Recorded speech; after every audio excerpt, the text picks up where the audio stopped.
Exploring the sites with walking tours.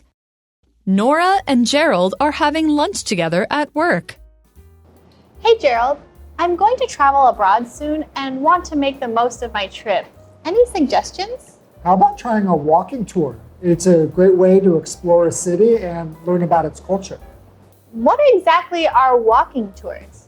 Walking tours are guided tours carried out on foot and are usually led by trained locals or experts. They take you through different neighborhoods or areas of the city and share interesting stories, historical facts, and local insights along the way. That sounds like fun. How do I join one?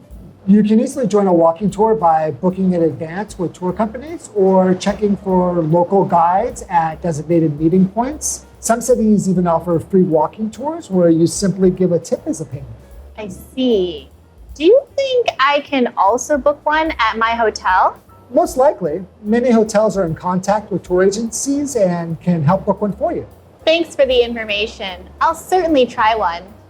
Don't mention it. I hope you discover some hidden gems on your trip.